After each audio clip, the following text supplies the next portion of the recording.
سید عالم نور مجسم شفیع معظم صلی اللہ علیہ وسلم نے یہ ارشاد فرمایا، من حج ماشیا حتی یرجع الی مکہ تا، کہ جو پیدل حج کرتا ہے، یعنی مکہ مکرمہ سے پیدل نکلتا ہے منا کی طرف، پھر عرفات کی طرف، پھر مزدلفہ، پھر واپس منا کی طرف، پھر واپس مکہ مکرمہ آ جاتا ہے، تو کتب اللہ لہ بکل خطوۃ 700 من حسنات الحرم، تو اس کے لیے ہر قدم پر جتنے قدم وہ اٹھاتا ہے، ہر قدم پر 700 نیکیاں لکھی جاتی ہیں حرم کی نیکیوں سے۔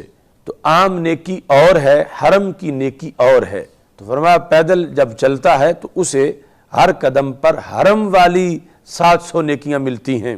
تو سرکار دو عالم صلی اللہ علیہ وسلم سے پوچھا گیا، وما حسنات الحرم، حرم کی نیکیوں کی کیا شان ہے؟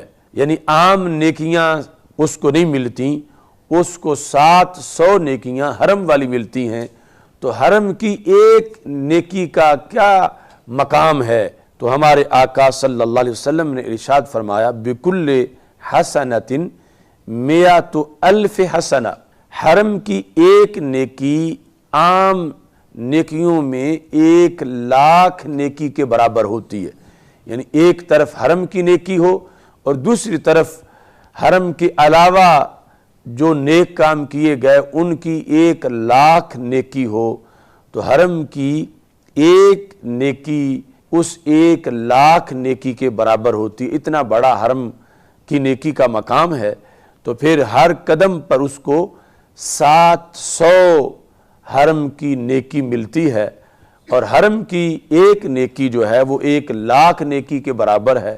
تو یہ یعنی کس قدر لِیَشْهَدُوا مَنَافِعَ لَهُمْ، کہ انسان کے لیے اس سفر میں کتنے منافع ہیں اور کس قدر انسان کو نوازا جاتا ہے۔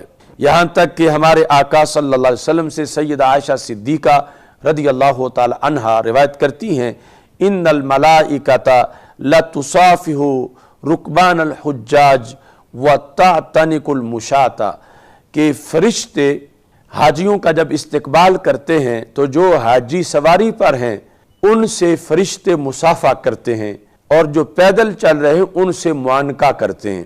تو اگرچہ حجاج کو اس بات کا احساس نہ ہو، لیکن نبی اکرم نور مجسم شفیع معظم صلی اللہ علیہ وسلم کے فرمان کی وجہ سے اس میں وہ ضرور تجلیات موجود ہیں جن کا ذکر نبی اکرم نور مجسم شفیع معظم صلی اللہ علیہ وسلم نے فرمایا ہے۔